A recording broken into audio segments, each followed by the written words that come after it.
नमस्कार, मुद्दा में आपका स्वागत है। मैं हूं रविंद्र चौहान। मेघालय में नागालैंड के साथ 27 फरवरी को विधानसभा चुनाव होने जा रहा है।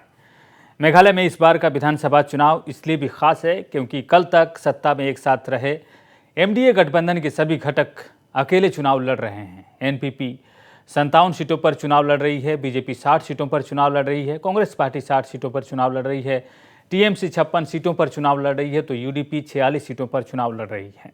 बाकी पार्टियां भी अकेले ही चुनाव लड़ रही हैं।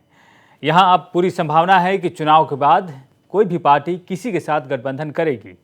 चुनाव प्रचार में भाजपा और टीएमसी ने ताकत झोंक रखी है, लेकिन दोनों ही पार्टियों पर अन्य दल जोरदार हमले कर रहे हैं। चुनाव प्रचार में 5 दिन शेष रह गए हैं।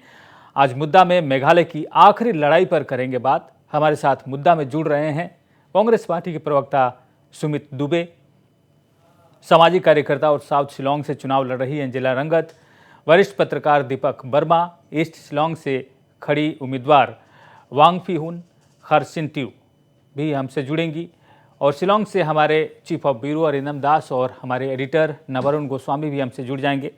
आप सबका इस कार्यक्रम में स्वागत है। सबसे पहले हमारे साथ जुड़े हुए कांग्रेस पार्टी के प्रवक्ता सुमित दुबे, हमने देखा है कि मेघालय की लड़ाई इस बार सभी पार्टियां अपने तौर से लड़ रही हैं और अपने अपने उम्मीदवार खड़े किए हैं, लेकिन प्री पोल अलायंस की बात जब होती है तो वो हम नहीं देख रहे हैं। साथ ही चुनाव प्रचार जिस तेज गति से हो रही है, सभी पार्टियां कर रही हैं, चाहे बीजेपी की बात करें, टीएमसी की बात करें, दूसरी पार्टियां और आपकी पार्टी इसमें थोड़ी धीमे हैं। क्या आपको लगता है कि आपकी प्रचार जो है वो धीमे चल रही है? नमस्कार। मुझे अपने चैनल बुलाने के लिए बहुत बहुत शुक्रिया। मैं आपको बताऊं, हमारा जो चल रहा है यहाँ पर कैनवेसिंग पूरे मेघालय में कहीं पर भी स्लो नहीं है। हमारे general secretary incharges Mukul Wasnik, Jairam Ramesh ji, social media के चेयरपर्सन सुप्रिया श्रीनेत, पवन खेड़ा, जेडी सीलम, गौरव गोगोय, अलका लांबा, हमारे सारे स्टार प्रचारक जितने भी हम लोग के एआईसीसी से नियुक्त हुए हैं, वो लगातार गारो में, खासी में और शिलोंग में लगातार अपनी जनसभाएं कर रहे हैं। रिकबुद्दीन जी जो हमारे एमएलए हैं असम से, वो भी आए हैं। तो ये बहुत जरूरी है कि आपको दिख नहीं रहा है, इसलिए दिख नहीं रहा है क्योंकि मीडिया जो है वो वही छाप रही है जो भी हला कमान कहता है। आपको तो पता ही है मीडिया का क्या हाल है। भाजपा के आपने मीडिया पर आरोप लगा दिया। जी आरोप नहीं लगा दिया है, बात आरोप की नहीं है। बात यहाँ पर यह है कि इतने सारे हमारे स्टार वाले लोग सब लोग आ रहे हैं, तो सब लोगों का क्यों नहीं छप रहा है जो आपको नहीं दिखाई दे रहा है। तो आपको बताना चाहेंगे कि 22 तारीख को राहुल गांधी जी भी हमारे यहाँ पर शिलोंग सिटी में आ रहे हैं। तो लगातार हमारा प्रचार चल रहा है। हम लोग डोर टू डोर ज्यादा कर रहे हैं और पब्लिक मीटिंग, पॉकेट मीटिंग हम लोग की लगातार हो रही है, चाहे गारो की बात करें, चाहे खासी की, चाहे जंतिया हिल्स की बात करें। और आज भी जितने लोग भी आए हुए हैं यहाँ पर, सब लोग जनसभाएं कर रहे हैं। सारे हमारे कैंडिडेट्स जनसभाएं कर रहे हैं और बहुत जोरों से हम लोग उस चीज को कर रहे हैं और डोर टू डोर पे हम लोग ज्यादा फोकस कर रहे हैं और जो होर्डिंग्स और बैनर वाली राजनीति है वो हम लोग ज्यादा नहीं कर रहे। जी, एक बात तो साफ है, आपने ये कहा कि मीडिया आपको ज़्यादा कवरेज नहीं दे रही है, लेकिन हमारी पूरी कोशिश है कि सभी पार्टियों की जो सभाएं होती हैं हम उसको कवर कर रहे हैं। आप डोर टू डोर कैंपेन की बात कर रहे हैं। हमारा आपसे सवाल है कि जो बड़े स्टार कैंपेनर हैं आपके, राहुल गांधी, प्रियंका गांधी, राहुल गांधी की का आपने उल्लेख किया, जो अध्यक्ष हैं आपके मल्लिकार्जुन खड़गे, ये सब अभी तक मैदान में नहीं उतरे हैं और 5 दिन शेष रह गए हैं चुनाव प्रचार के। आपने कहा कि राहुल गांधी 22 तारीख को आ रहे हैं, लेकिन इससे पहले भी चुनाव प्रचार तेज किया जा सकता था। इसमें आपको नहीं लगता कि देरी हो गई है थोड़ी? नहीं, अब राहुल गांधी अगर 15 को आते हैं, एक स्ट्रेटजी होती है ऑर्गेनाइजेशन की उसको लेकर चलने की। वो डेट्स डिसाइड की जाती हैं, कौन सी डेट पे कब क्या रहेगा। अब जैसे बहुत और भी लोगों के कैंडिडेट्स आ रहे हैं, वो 25 को आ रहे हैं, कोई 24 को आ रहा है, तो इलेक्शन के टाइम के हिसाब से ही उसको हम लोगों ने सेग्रीगेट किया है। इसलिए हमने 22 तारीख को राहुल जी का रखा। ये हम लोग को पहले से पिछले 15 दिन से पता है हम लोगों को।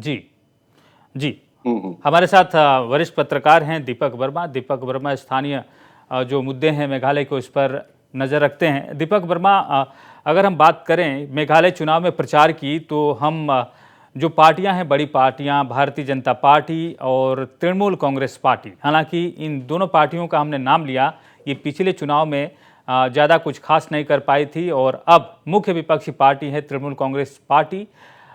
ये साफ है कि कांग्रेस पार्टी टूटकर तृणमूल कांग्रेस पार्टी बनी है। अभी उनको अपना जो परीक्षा है वो देनी है। आपको क्या लगता है कि चुनाव प्रचार में कौन पार्टी अभी तक सबसे आगे रही है?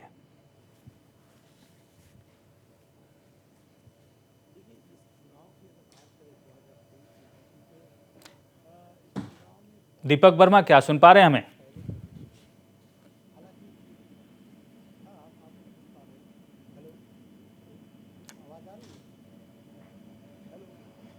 दीपक, आपकी आवाज नहीं आ रही है दीपक।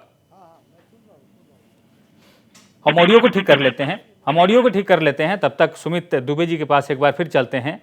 सुमित दुबे, हमारा आपसे फिर ये सवाल है कि आपकी पार्टी जो पिछला चुनाव में सबसे बड़ी पार्टी बनकर उभरी थी, जाहिर है आपकी रणनीति होगी। इस बार आप क्या देखते हैं, ये जो चुनाव है आपके लिए कितना खास है, क्या मायने रखता है? क्योंकि आपकी पार्टी में ज़्यादा उठापटक हमने देखी है, नेताओं को बाहर जाते हुए देखा है, दूसरी पार्टी में शामिल होते हुए देखा है।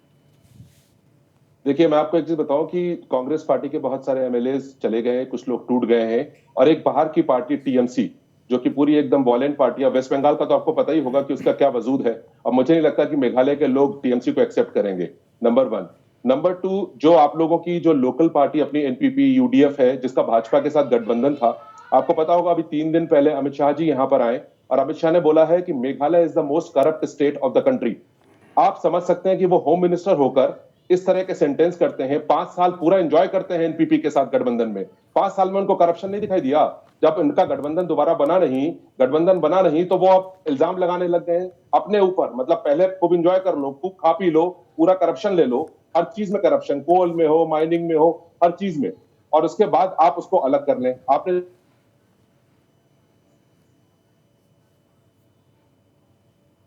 जी, तो कांग्रेस पार्टी का ये कहना है कि बीजेपी एनपीपी के साथ अभी तक जुड़ी हुई थी, 5 साल तक एनपीपी के साथ उन्होंने सत्ता का स्वाद चखा, और अब जाकर वो एनपीपी पर ये लांछन लगा रही है कि सबसे भ्रष्टाचार जो करती है एनपीपी करती है, सत्ताधारी पार्टी करती है। क्योंकि कुछ समय पहले बीजेपी ने सत्ता का साथ छोड़ दिया था, एमडीए गठबंधन से बाहर हो गई थी, और अब ये लगाती थी। कांग्रेस पार्टी के सुमित दुबे ने ये कहा है कि केंद्रीय गृह मंत्री अमित शाह का कहना यह शोभा नहीं देता है कि सबसे ज़्यादा भ्रष्टाचार मेघालय में हुआ, क्योंकि वो भी सत्ता में शामिल थे, और ये बातें उनके मुंह से शोभा नहीं देती हैं।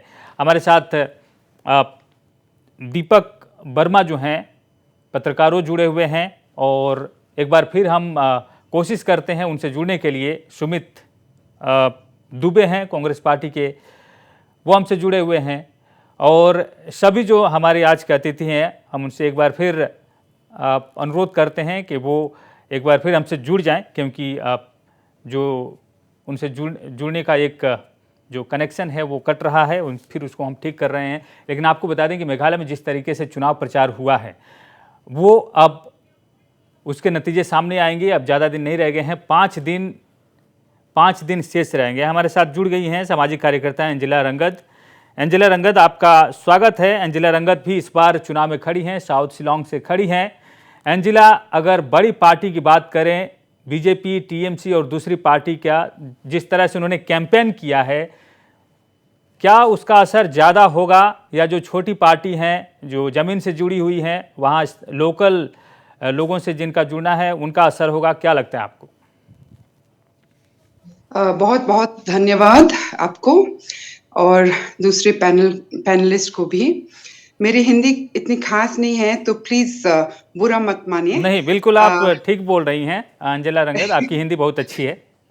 ठीक है, तो सबसे पहले ये बोलना चाहती हूँ कि ये सब बड़े बड़े पार्टी जो है, एक ही तरीके से ये इलेक्शंस लड़ रहे हैं जी। पैसे को इस्तेमाल करके, नहीं तो मसल पावर।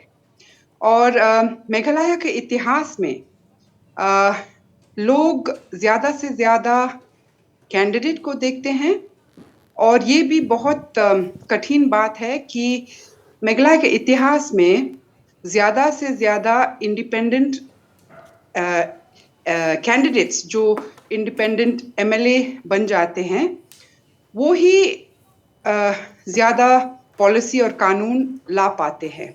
बहुत सारे नाम हैं, जैसे एमएन मार्टिन नारायण मजाओ, आर्धेंदु चौधरी, ये सब इंडिपेंडेंट एमएलए थे, और बहुत सारे चीज कर पाया इंडिपेंडेंट कैंडिडेट की तरह, क्योंकि पार्टी लोग अपने ख्याल रखते हैं, सिर्फ अपने ख्याल। लोग के बारे में तो सोचते भी नहीं चुनाव के बाद। और जो लोग पार्टी में है, मेघालय में देखिए, एक पार्टी से दूसरे पार्टी हॉपिंग करते हैं, तो इसके मतलब कुछ आइडियोलॉजी भी नहीं है। जी, आइडियोलॉजी का संकट है मेघालय में, इस पर भी हम बात करेंगे। एक लंबी चर्चा होगी मेघालय की चुनाव पर, लेकिन फिलहाल एक समय है ब्रेक का, और ब्रेक के बाद ये चर्चा जारी रहेगी।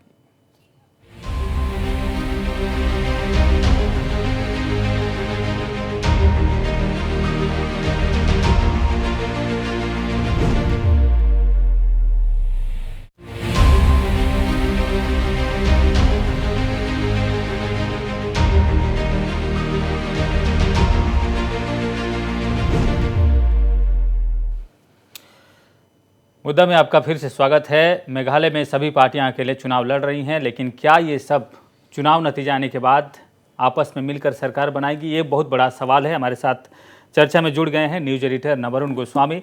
नवरुण, आपका स्वागत है चर्चा में। मेघालय की राजनीति जो है इस वक्त, जब चुनाव प्रचार के सिर्फ 5 दिन शेष रह गए हैं, किस ओर जाती दिखाई दे रही है? जहां हम देखते हैं कि बहुत सारी पार्टियों ने अकेले अपने उम्मीदवार खड़े किए हैं, किसी ने 60 पर, किसी ने 56 पर, लेकिन वो प्री पोल अलायंस की जो थ्योरी है वो नहीं चल रही है मेघालय में।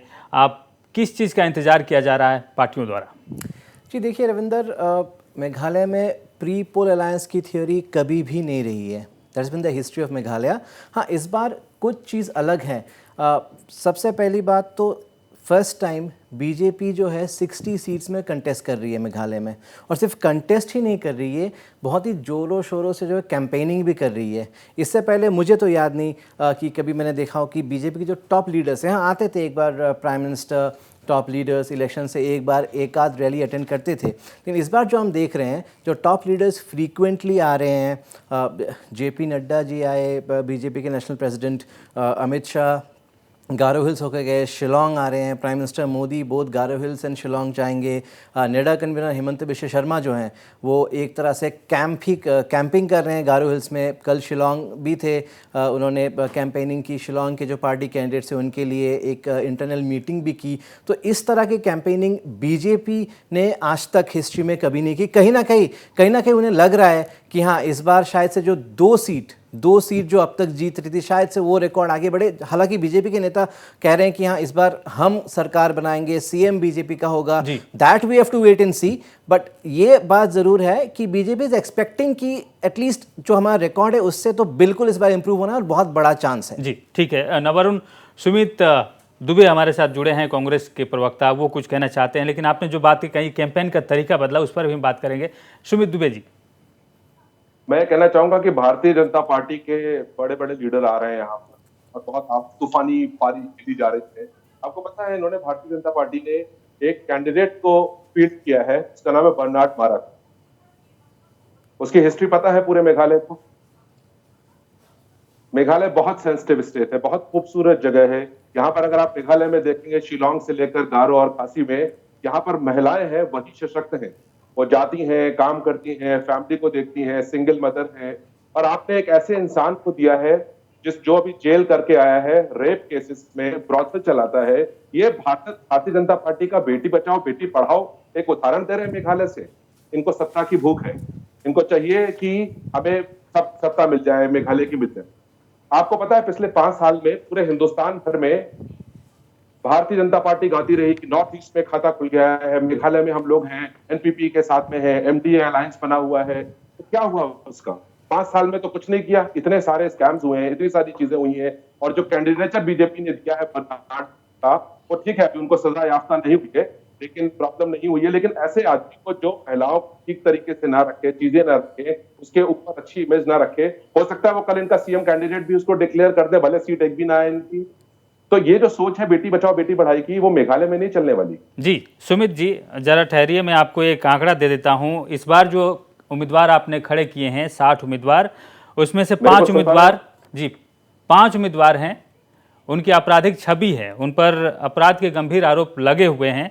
और जिस बीजेपी को आप बता रहे हैं कि बीजेपी ने आपराधिक छवि वाले उम्मीदवार को उतारा है, सिर्फ एक कैंडिडेट है बीजेपी का, वो 2% का आंकड़ा बनता है।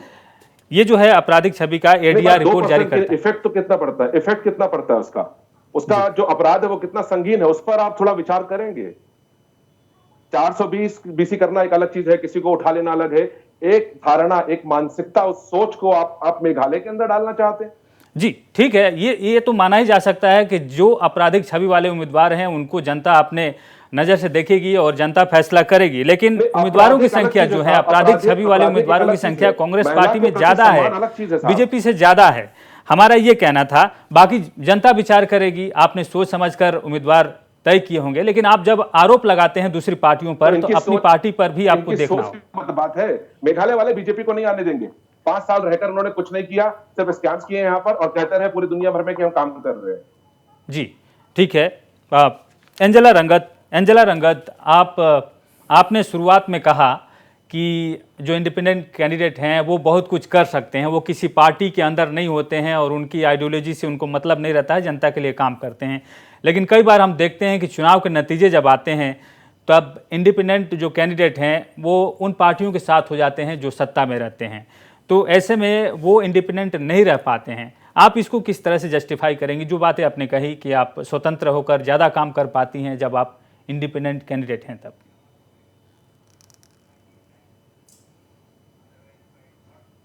सबसे पहले मैं ये कहना चाहती हूँ कि मैं तो 20 साल से समाज के काम में लगी हुई है, और उस काम में भी कई बार लोग खरीदने के चक्कर में होते हैं। जब मैं कठिन इशू को उठाते हैं, तो अगर 20 साल में खरीद नहीं पाए, कोई भी अभी भी मेरे को खरीद नहीं पाएंगी। और अगर हम गवर्नमेंट फॉर्मेशन के समय में अगर इंडिपेंडेंट हमारे सपोर्ट चाहिए, उस टाइम भी हम लोग का बहुत क्लियर है सोच कि जो पार्टी नफरत वाले पॉलिटिक्स करते हैं उन पार्टियों के साथ कभी भी नहीं जोड़ेंगे। उसके अलावा हम लोग का एंटी करप्शन स्टैंड, ट्रांसपेरेंसी और अकाउंटेबिलिटी बहुत इम्पोर्टेंट चीज़ है हम लोग के लिए, और उसके हिसाब से जो पार्टी हमारे सपोर्ट चाहिए, कहीं कानून को पास करने के लिए एक वादा देने पड़ेगा, और उस हिसाब से हम लोग देखेंगे कि कैसे सपोर्ट देंगे किसी गवर्नमेंट को। शर्तों के साथ। रविंदर, यहाँ मैं एंजेला रंगत जी से एक सवाल पूछना चाहूँगा। अगर हम देखें ट्रेंड्स इलेक्शन में फॉर द लास्ट 10 years और सो, तो ये देखा कि ज़्यादातर जो इंडिपेंडेंट कैंडिडेट्स होते हैं वो होते तो इंडिपेंडेंट, लेकिन किसी ना किसी पार्टी का सपोर्ट रहता है कहीं ना कहीं से। जो चुनाव के इक्वेशंस रहते हैं हम सबको पता है, और लोगों की भी कहीं ना कहीं ये सोच रहती है कि जब वोट करते हैं कि ये पार्टी देखते हैं कि पार्टी एक स्टेट की पॉलिसी को कैसे आगे ले सकता है, एक स्टेट को कैसे आगे ले सकता है, कैसे पॉलिसीज फ्रेम कर सकता है। क्या वहाँ पे इंडिपेंडेंट कैंडिडेट, इंडिपेंडेंट सही मायने में अगर मैं कहूँ, क्या वहाँ पे चैलेंजेस ज़्यादा है एक इंडिपेंडेंट कैंडिडेट के लिए? जैसे बोला जब शो शुरू हुई कि ये सब पार्टियों अभी तक कुछ नहीं किया। इस बार तो एमडीए गवर्नमेंट में सब लोग शामिल थे, रीजनल पार्टी, बीजेपी, एनपीपी, और इस समय में सब लूट रहे थे। कोविड के समय में भी एक भी पॉलिसी, एक भी कानून पुश नहीं किया। मैं एक्टिविस्ट की ओर से भी ये 20 साल में 5 कानून के लिए आंदोलन लड़ी और उन कानून को मिले, और इस हिसाब से ही हम लोग काम करेंगे। इंडिपेंडेंट होने की ये मतलब नहीं कि हम अकेले हैं, हम लोग के साथ ही लड़ेंगे हक और सच्चाई के लिए। जी। और एक भी can I take this time to just respond about the BJP? जी ठीक है। ये जो है बीजेपी का स्टैंड कि सबके लिए विकास लेके आएंगे, मैं अपनी कंस्टिट्यूंसी के बारे में एक बात बताने चाहती हूँ। वो है कि मेरी कंस्टिट्यूंसी से 15 साल के लिए एक ही आदमी और 10 साल के लिए बीजेपी की एमएलए है, और इस 15 साल में विकास तो नहीं आई। सिंपल बीजेपी के सेंट्रल स्कीम जो है, जो स्वच्छ भारत, जो जल जीवन, जो एक एरिया है कंस्टिट्यूंसी में, ये सब एकदम नहीं लाया। तो अभी लोग को कैसे विश्वास होगा कि ये पार्टी और ये आदमी विकास लेके आएंगे।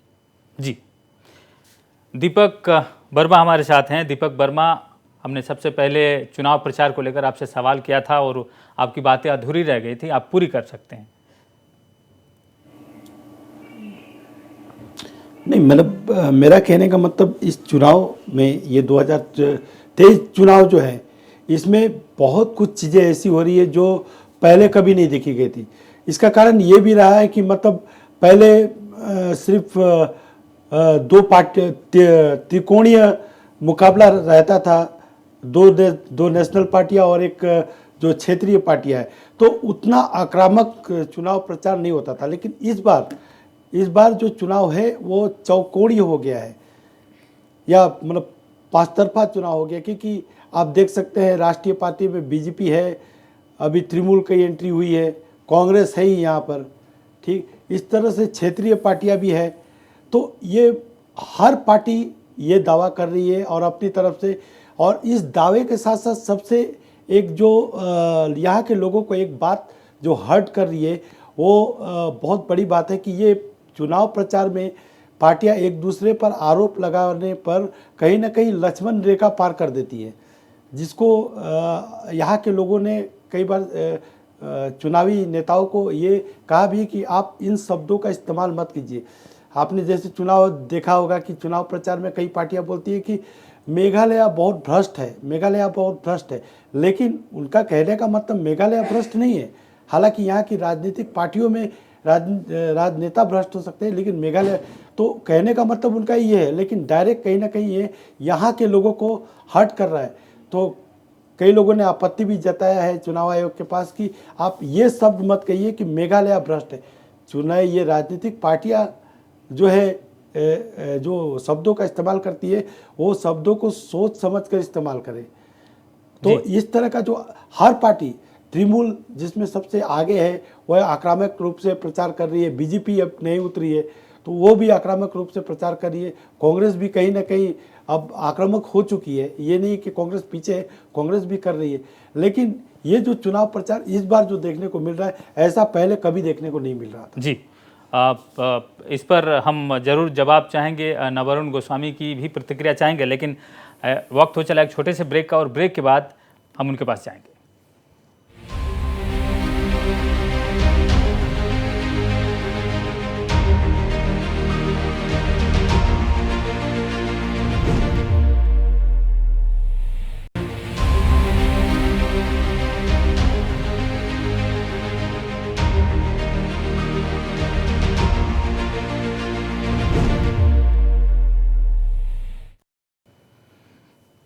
ब्रेक के बाद मुद्दा में आपका स्वागत है। मेघालय में चुनाव जो है आखिरी पड़ाव पर है, चुनाव प्रचार, और सभी पार्टियां अपनी जोर लगा रही है, लेकिन बिना गठबंधन के सभी पार्टियां चुनाव में अकेले हैं।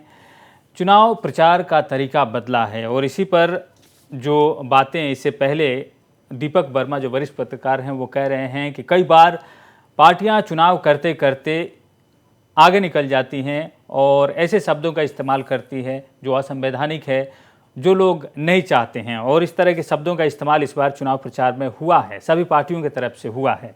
नवरुण गोस्वामी हमारे साथ न्यूज़ एडिटर हैं। नवरुण, इस तरह के चुनाव प्रचार में हम देखते हैं कि चुनाव नज़दीक आते ही नेता जो हैं आक्रामक हो जाते हैं।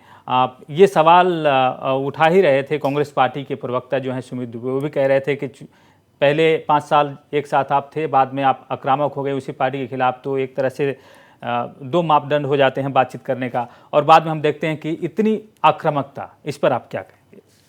देखिए, एक टर्म है मेघालय में, the people of Meghalaya don't know any party, they know there leader.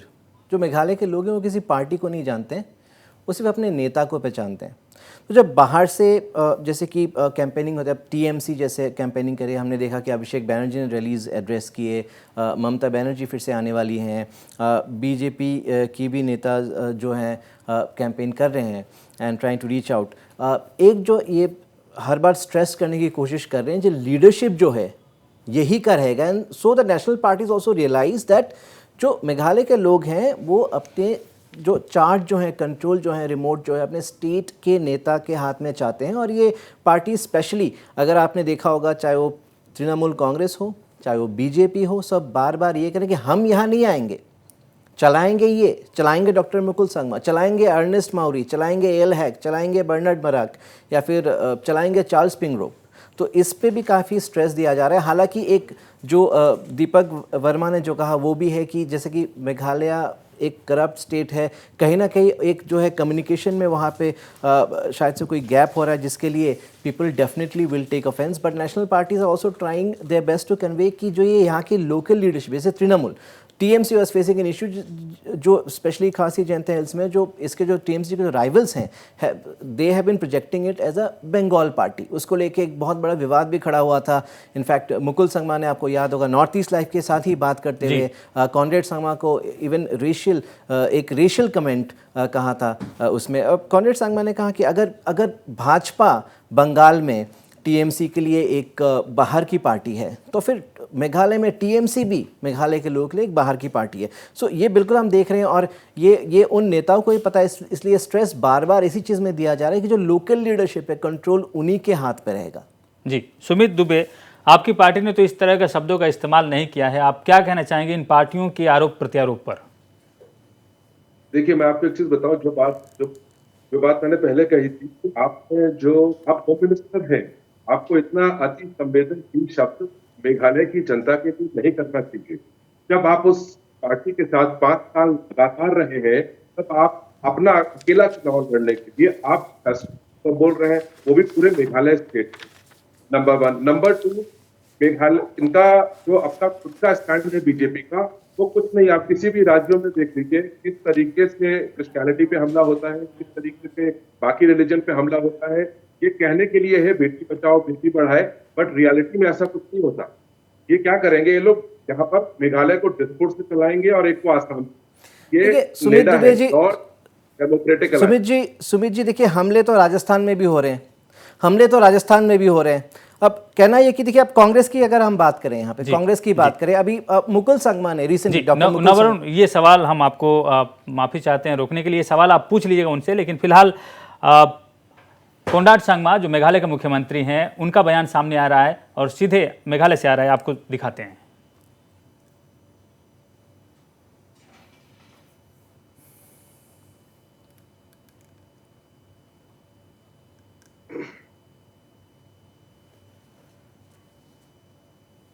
And how is the wind blowing for NPP?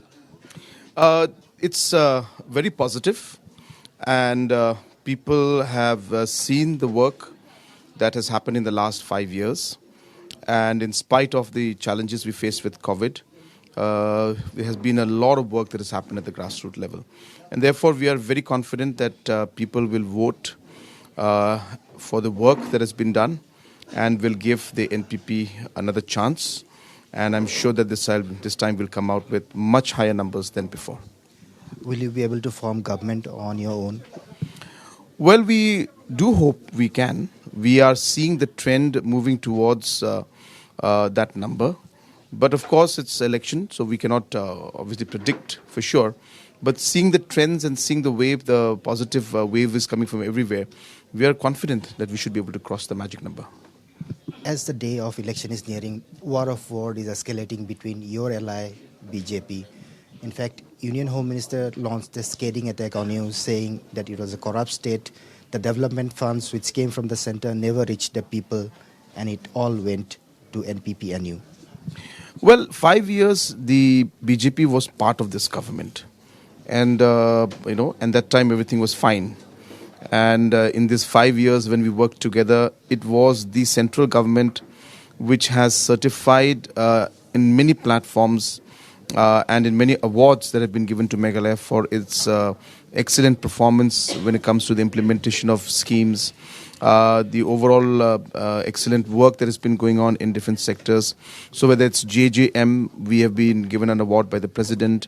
Whether it's in vaccination, we were at number 27, today we are at number 2. Whether it's PMGSY, we have built 3 times more roads than what were built in the last 15 years of PMGSY, and Government of India has appreciated that. We've got awards from Government of India on tourism, on startup. So the certificates that flowed in the last 5 years and the appreciation that came in from Government of India, the tone and the language was different in the last 5 years when we were working together. And this is for everybody to see.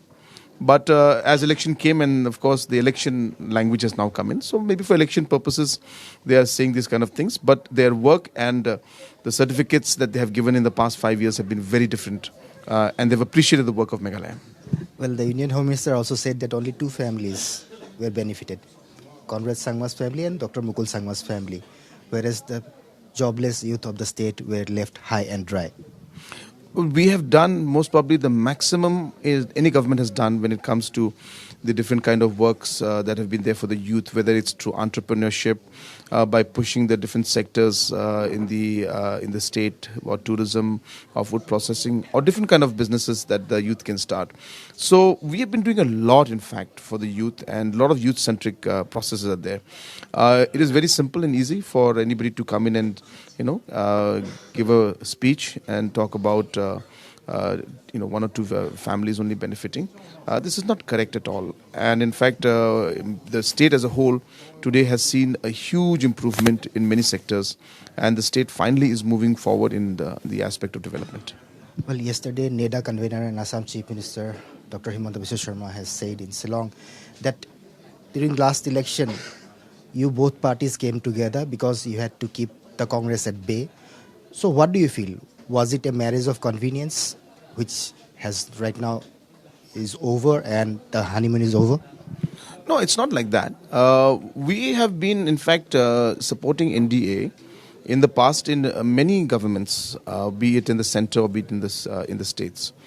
But I have always maintained that when we go to election as a political party, and therefore we go with our ideologies and our visions to the people. And if the people give us the mandate, then we decide to move forward in that way. But if the coalition government has to be formed, then of course we have to sit down with like-minded parties, with different leaders, and discuss on how we are able to give a stable government to the people, as people have given a fractured mandate, and hence then it leaves the leaders to decide on how that fractured mandate could be brought into a stable government, and that is what we did in 2018. Well, the NEDA convener also said that this time there will be a chief minister who will be from the BJP. Well, the numbers doesn't look like it's going to go in that direction. BJP doesn't look like they'll be able to get as many numbers as required to form the government. I think, in fact, they may just be able to stick to the numbers that they have right now. So it's not going to be as simple. So, the entire dream of that they will have a BJP chief minister looks very far-fetched right now. So you feel that they will be needing your support, or in that case, if there is a fractured mandate, you will also be needing the support of BJP? No, as of now, we're very confident that we will cross the halfway mark. And what about ally with other parties, TMC or the Congress? As I said, we'll see the situation as and when it comes. But of course, right now we're working towards ensuring that we cross the halfway mark. Let us see when the situation comes up. If the state again gives a fractured mandate, we will sit down and then discuss then. One last question. A controversy has erupted over PA Sangma Sports Complex, where the Prime Minister was supposed to address a rally, and the permission was denied by Meghalaya Sports Department, stating that the stadium is incomplete.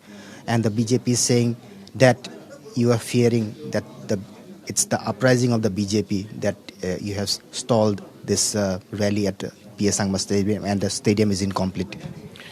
So few things out here. Number one, Conrad Sangma doesn't give the permissions for election venues. It is done by the Election Commission and by the administration in the direction of the Election Commission. And hence we have no role to play in allowing or not allowing any meeting to take place. So therefore, their statement that the state government did not allow is wrong. It has nothing to do with the government. It is the administration and the Election Commission which is in charge. In fact, I have been denied many locations when I wanted to have meetings. I have not been given the permission because of security measures, because of the logistical issues out there, so on and so forth. I have not been allowed. So therefore, the permission being granted is not a political issue, and they should not make this a political issue. There is no question of any government ever denying an honorable Prime Minister a space to have a meeting.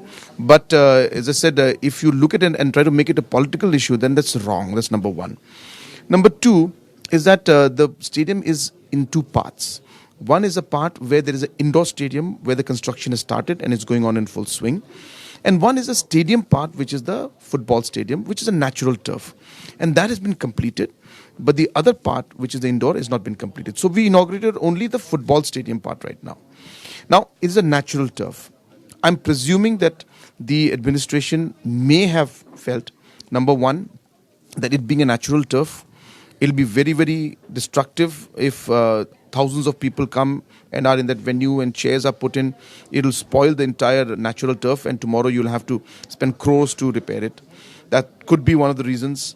Second reason, I'm presuming, is that the second phase also includes the parking lot, which is obviously not there, and therefore there would be huge traffic and congestion if Honorable Prime Minister comes. So they may be having concerns of logistics, and they may have concerns of security issues. So I think taking all of these concerns, they could be, I don't know, I'm just presuming. I have no idea. But that's what they tell us sometimes when we are denied permissions also, that it's a logistical issue, so it'll affect the asset.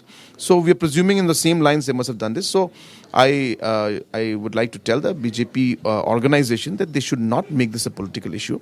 There are many other locations that they can go to.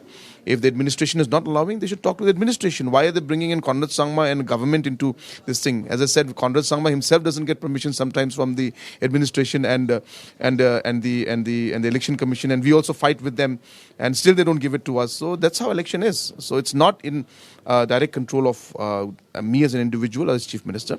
These are election commission guidelines, and administration is in charge. So you'll have to ask them why this has happened. And how do you react to the statement saying that you are shaken, or the NPP is shaken by the BJP's rise in Meghalaya, and hence you don't want the Prime Minister to address a rally in Tura? No, I mean, if you say putting up of a lot of posters everywhere and putting up a lot of social media, advertisement everywhere is the rise, then it's a bubble, and this bubble will burst. So at the grassroots level, the situation is completely different. It will take a very, very long time for the acceptability for the BJP to be here in the state. Yes, there are certain areas where the pocket votes are there, but let's accept the facts and the reality of the matter, which is that it's not at that level which they are claiming it to be. And obviously, Prime Minister coming in is good, is nice, and in fact, I would like to state that Prime Minister has always been very supportive of the state government. He has always been helping the state government in all different forms, and he has given a special interest to Northeast, and you cannot deny that. And I'm sure that in the future also, once we form the government again, that we will get all the support from the Honorable Prime Minister to continue the good development work that we are doing out here in the future also. Thank you very much. That was National President of NPP and Chief Minister of Meghalaya, Conrad Sangma, speaking exclusively to Northeast Live. Reporting from Tura with camera person Novo, this is Arindam Das for Northeast Live. Meghalaya के मुख्यमंत्री Conrad Sangma ने बड़ा बयान दिया है चुनाव प्रचार को लेकर, दूसरी पार्टियों की स्थिति को लेकर और मेघालय में चल रहे राजनीति को लेकर उन्होंने बड़ा बयान दिया है। इस पर हम जो समय है उस पर सभी जो अतिथि हैं उनके साथ चर्चा करेंगे। फिलहाल एक छोटा सा ब्रेक लेते हैं और ब्रेक के बाद मेघालय के मुख्यमंत्री ने जो बातें कही हैं उस पर जल्द लौटते हैं।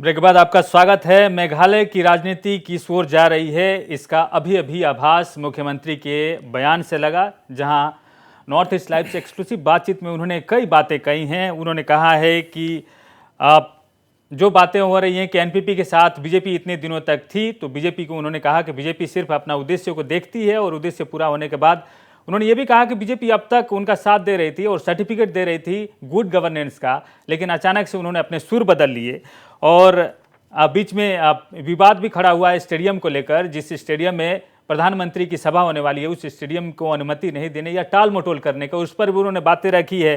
साथ ही उन्होंने ये भी कहा कि एनपीपी हाफ हुए मार्क आसानी से पूरा कर सकती है इस चुनाव में, और उन्होंने कहा बीजेपी के उभरते हुए राजनीतिक इस कद पर उन्होंने कहा कि बीजेपी सिर्फ पोस्टर और बैनर लगा लेने से उभर नहीं सकती है, ये बबल है, फूट जाएगा। लेकिन एक बात जो इसमें गौर करने वाली है कि बीजेपी की कड़ी आलोचना उन्होंने नहीं की, बहुत ही संयम तरीके से अपने बातें कही हैं। नवरुण गोस्वामी हमारे साथ न्यूज एडिटर हैं। नवरुण, पोस्ट पोल जो अलायंस है, क्या उसकी गुंजाइश इनकी बातों में दिख रही है आपको, मुख्यमंत्री की बातों में? साथ ही उन्होंने ये भी बातों बातों में कहा कि कुछ ऐसे क्षेत्र हैं जहां पर बीजेपी को समर्थन भी मिलता है।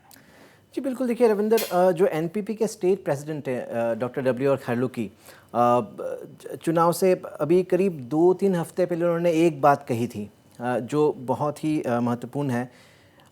अगर एमडीए साथ रहता है, भले ही चुनाव सब अकेले लड़ रहे हो, लोन वुल्फ सब अकेले लड़ रहे हो, अगर एमडीए साथ रहता है तो फिर से सरकार एमडीए की बनेगी। वॉर ऑफ वर्ड्स हम देख रहे हैं, हम बीजेपी और एनपीपी के बीच देख रहे हैं। कॉमरेड संगमा ने भी जो कहा, जो बीजेपी जो सपने देख रही है बड़े बड़े, वो तो पूरे होने से रहे। लेकिन एक चीज़ आप इसमें गौर कीजिए कि कहीं भी उन्होंने ये भी कहा कि prime minister Modi has been very supportive और आगे भी हम उनकी सपोर्ट की कामना करते हैं। सेकेंडली, ये भी माना पहली बार, ये बीजेपी के लिए बहुत एक मैं कहूँगा कि इलेटेड पॉइंट है, एक बहुत ही इंपॉर्टेंट पॉइंट है कि even comrade Sangma is admitting कि सर्टेन पॉकेट्स में बीजेपी का भी सपोर्ट है। ये जो है मेघालय में हमने पहले नहीं देखा, तो कहीं ना कहीं एनपीपी भी शायद से मान रही है कि हाँ, शायद से बीजेपी का सपोर्ट है। सीट्स आए ना आए, या तो मार्जिन जो नंबर ऑफ वोट्स है वो बढ़ेंगे, लेकिन एक चीज़ यहाँ साफ दिख रहा है रविंदर, ये कि अगर सिचुएशन डिमांड करे तो यू वोंट बी सरप्राइज्ड अगर फिर से एनपीपी, बीजेपी, यूडीपी एक साथ आएँ और सरकार बनाएं। जी, तो उन्होंने दरवाजे खुले रखे हैं। आप सुमित दुबे जी, आप सुन रहे थे मुख्यमंत्री की बातचीत, आपको मुख्यमंत्री की बात से क्या आभास लगता है, क्या इशारा मिलता है आपको? आभास ये लगता है कि अमित शाह मेघालय के नहीं है, कॉनराड संगमा मेघालय के हैं। मेघालय को वो करप्ट स्टेट कह के जाते हैं और आप इतने आराम से उनको कह देते हैं कि पॉलिटिकली हो सकता हो प्रेशर में कह दिया हो। कैसे आप इतने असंवेदनशील हो सकते हैं यहाँ की महिलाओं के लिए, मेघालय के लिए? आप चीफ मिनिस्टर हैं, आपको बम्बार्ड कर देना चाहिए था, आपको रिपोर्ट करना चाहिए। आप दोबारा उनकी तारीफ करते हैं प्राइम मिनिस्टर मोदी की, आपने एक भी बार नहीं बोला कि बेटी बचाओ करो। आपको पता है 685 685 is the number of the women cases in the Meghalaya highest in North. सबसे ज्यादा क्राइम में सबसे ज्यादा 18 साल से कम उम्र की लड़कियां। आपको अंदाजा है, मतलब महिलाओं का तिरस्कार करना भारत में, मतलब मुझे बोलते हुए मुझे बड़ा, मैं बहुत इमोशनल हो रहा हूँ। How can you disregard a woman that to state of Meghalaya and BJP is trying to इस तरह से कर रही है। और कॉनराड संगमा का इतना फ्रेंडली एटमॉस्फेयर, इतना फ्रेंडली वे में बोलना, मतलब इनका कोई भी त्रिकोणीय बने, चौकोणीय बने, हार जीत अपनी जगह, महिलाओं की इज्जत है। जी, कांग्रेस पार्टी हमेशा इसी चीज के लिए लगाती है। हमारी अध्यक्षा भी रही है सोनिया जी, हमारे दिल्ली के मुख्यमंत्री रही शीला दीक्षित जी, हमारे सरोजनी नायडू रही, हम लोगों ने बहुत देखा है, हम खुद देखते हैं किस तरह से रहते हैं। कांग्रेस पार्टी का लगातार हमला रहा है इनके ऊपर, कभी कोई कार्रवाई नहीं करने देते ये लोग, क्योंकि इनका पूरा ऊपर से गठबंधन रहता है। ये बता तो रहे, ये नेडा जो है नॉर्थ ईस्ट ड्रामा अलायंस, और अगर एमडीए द्वारा आपके जितने भी स्कैम्स हुए वो दोबारा होंगे। आपको पता है कोविड में ऑक्सीजन की कमी, प्राइम मिनिस्टर से लेकर सब लोग कहते हैं कि कोई ऑक्सीजन से नहीं मरा। कोविड में स्कैम और कर दिया, आपने खुद देखा होगा कोविड में स्कैम। आप जिंदगी में इंसान करता क्या है? अच्छी तरह खा सके, अच्छी तरह पढ़ सके, अच्छी तरह स्वास्थ्य रहे। इन लोगों ने उस सबका उठा के चिड़ बना दिया, बस सिर्फ सत्ता मिलनी चाहिए हम, चाहे वो आसाम की हो, चाहे वो मेघालय की हो, चाहे कहीं की भी हो, और अपनी तरफ करना। एंजेला रंगत जी, एंजेला रंगत, मुख्यमंत्री का जो रिएक्शंस था आपने भी सुना। कांग्रेस पार्टी के प्रवक्ता सुमित दुबे कह रहे हैं कि मुख्यमंत्री काफ़ी पोलाइट नजर आते हैं जब वो प्रधानमंत्री की बात करते हैं, सेंट्रल लीडर्स की बात करते हैं, जबकि उन्हें वैसा नहीं होना चाहिए था। आपकी क्या राय है? बीजेपी और एनपीपी के इतने अंतर नहीं है आगे से ही, और हम सबको ये प्रश्न पूछना चाहिए कि क्यों एनपीपी कहीं कहीं कंस्टिट्यूंसी में कैंडिडेट नहीं रखी। जैसे नंबरों ने कहा कि प्रीपोल अलायंस तो नहीं है, लेकिन कुछ प्रीपोल अरेंजमेंट तो है ही है। साउथ शिलोंग में एनपीपी कोई कैंडिडेट नहीं रखा। क्योंकि बीजेपी का सपोर्ट में है शायद। मायरंग में भी नहीं रखा क्योंकि यूडीपी के कैंडिडेट के लिए। तो ये दुख की बात ये है कि मेघालय में अलायंस होते हैं अपॉर्चुनिस्ट के लोग के साथ। सब पार्टियों में, कांग्रेस में भी, सब अमीर अमीर धनी लोग, करोड़पति बन के बिजनेसमैन, यही इसका अलायंस बनते हैं। जी, दीपक वर्मा जी, एंजेला रंगत ने काफ़ी महत्वपूर्ण बातें कही, लेकिन आखिर में उन्होंने कांग्रेस को भी चपेटे में ले लिया। तो इस तरह से हम देखते हैं कि जो पार्टियां हैं, अलग अलग पार्टियां हैं, वो एक दूसरे के खिलाफ बोलती हैं और उनके जो कमियां हैं उनको उजागर करती हैं। आप क्या कहेंगे मुख्यमंत्री के इस बयान पर?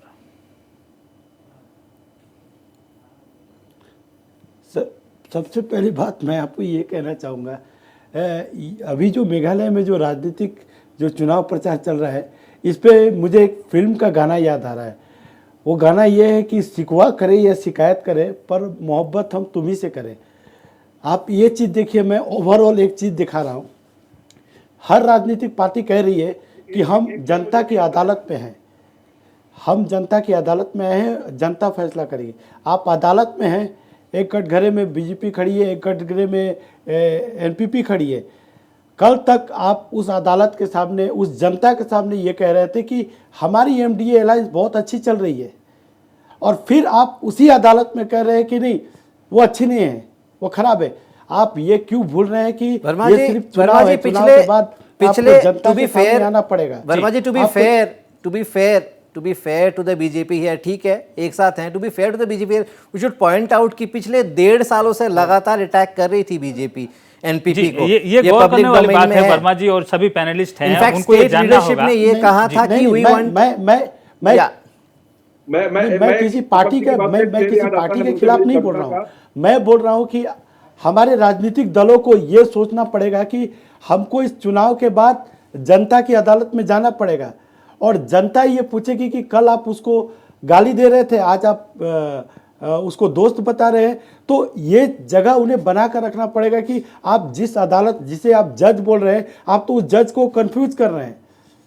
तो वो जगह तो आपको बना कर रखना पड़ेगा, और कहीं ना कहीं उस मर्यादा को भी बना कर रखना पड़ेगा कि आप जब दूसरे पर आरोप लगाते हैं तो जनता हर्ट ना हो। जी, मेघालय करप्ट है, मेघालय करप्ट है, इसका मतलब क्या है कि आपने पूरे मेघालय के जनता को गाली दी। जी, सुमित जी कुछ कहना चाह रहे हैं। हर राजनीतिक पार्टी को संभाल कर रखना पड़ेगा। दीपक जी, सुमित जी कुछ कहना चाहें। सुमित जी, कॉनराड संगमा की बात पर एक शेर याद आता है मुझे। पक्षी समझता है कि गगन बदला है, फूल समझता है कि चमन बदला है, पर कब्रिस्तान की खामोशी कह रही है कि लाश वही है, सिर्फ कफन बदला है। तो ये एनपीपी, एमडीए, यूपीए, ये सिस्टम इन लोगों का ऐसा ही है। और इसने क्या किया है भाजपा ने? रोशनी में बिजली का सामान चोरी हो गया, इंसान खाली रह गया, ईमान चोरी। सुना है आज शहर के सारे भक्त पकड़े जाएंगे, लेकिन कल रात को मंदिर से भगवान चोरी हो गया। तो इनका जो सिस्टम है,